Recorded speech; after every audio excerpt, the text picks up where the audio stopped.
राम राम सभी को। राधे राधे, जय श्री कृष्णा।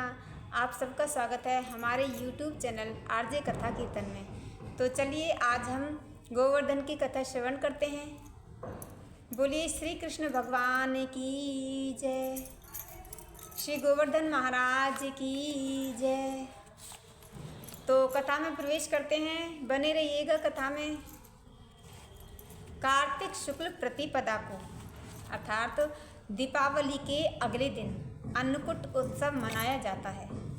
इसी दिन बलि पूजा, गोवर्धन पूजा आदि होते हैं। इस दिन गोवर्धन का अन्नकूट बनाकर या उसके समीप विराजमान श्री कृष्ण के सम्मुख गाय तथा ग्वाल बालों की पूजा की जाती है।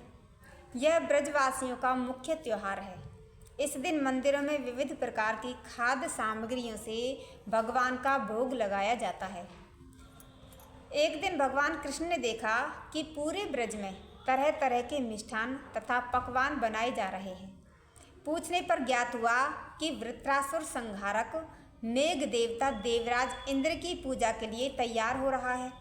इंद्र की प्रसन्नता से ही वर्षा होगी, गायों को चारा मिलेगा तथा जीवकों उपार्जन की समस्या हल होगी।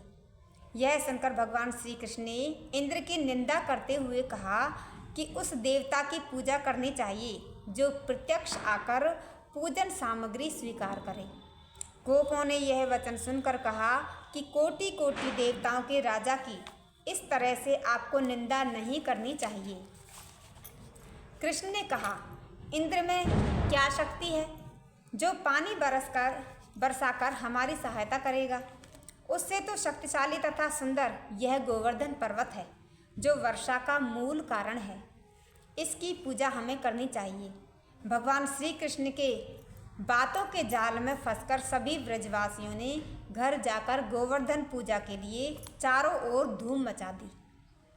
तत्पश्चात नंद जी ने ग्वाल गोपांगनाओं सहित एक सभा में श्री कृष्ण से पूछा कि इंद्र पूजन से तो दुर्भिक्ष उत्पीड़न समाप्त होगा, चौमासे के सुंदर दिन आएंगे, मगर गोवर्धन पूजा से क्या लाभ होगा। उत्तर में श्री कृष्ण जी ने गोवर्धन की भूरी भूरी प्रशंसा की तथा गोप गोपियों की आजीविका का एकमात्र सहारा सिद्ध किया।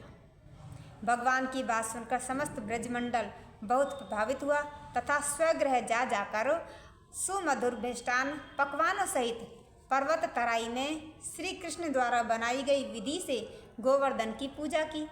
भगवान की कृपा से ब्रज वनिताओं द्वारा अर्पित समस्त पूजन सामग्री को गिरिराज ने स्वीकार करते हुए खूब आशीर्वाद दिया। सभी जन अपना पूजन सफल समझकर प्रसन्न हो रहे थे। तभी नारद इंद्र महोत्सव देखने की इच्छा से ब्रज में आ गए। पूछने पर जब ब्रज नागरिकों ने बताया कि श्री कृष्ण की आज्ञा से इस वर्ष इंद्र महोत्सव समाप्त कर दिया गया है, उसके स्थान पर गोवर्धन की पूजा की जा रही है, यह सुनते ही नारद उल्टे पांव इंद्रलोक को गए तथा खिन्न मुख मुद्रा से बोले, हे इंद्र राजन, तुम महलों में सुख की नींद ले रहे हो, उधर ब्रजमंडल में तुम्हारी पूजा समाप्त करके गोवर्धन की पूजा की जा रही है। इसमें इंद्र ने अपनी मान हानि समझकर मेघों को आज्ञा दी कि वे गोकुल में जाकर प्रलय कालिक मूसलाधार वर्षा से पूरा गांव तहस नहस कर दें।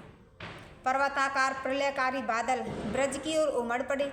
भयानक वर्षा देखकर ब्रजमंडल घबरा गया। सभी ब्रजवासी श्री कृष्ण की शरण में जाकर बोले, भगवान, इंद्र हमारी नगरी को डुबाना चाहता है, अब क्या किया जाए। श्री कृष्ण ने सांत्वना देते हुए कहा कि तुम लोग गौओं सहित गोवर्धन की शरण में चलो, वही तुम्हारी रक्षा करेगा। इस तरह से समस्त ग्वाल बाल गोवर्धन की तराई में पहुंच गए। श्री कृष्ण ने गोवर्धन को कनिष्ठ उंगली पर उठा लिया और 7 दिन तक गोप गोपिकाएं उसकी छाया में सुखपूर्वक रहे। भगवान की कृपा से उनको एक छींटा भी न लगा। इससे इंद्र को महान आश्चर्य हुआ। तब भगवान की महिमा को समझकर तथा अपना गर्व नष्ट जानकर वह स्वयं ब्रज में गया और भगवान श्री कृष्ण के चरणों में गिरकर अपनी मूर्खता पर महान पश्चाताप किया। 7वें दिन भगवान ने गोवर्धन को नीचे रखकर इसी भांति प्रतिवर्ष गोवर्धन पूजा करके अन्नकूट उत्सव मनाने की आज्ञा दी।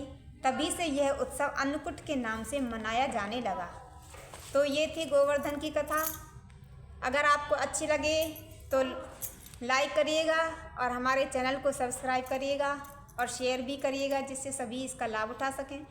तो राधे राधे, जय श्री कृष्णा, राम राम सभी को।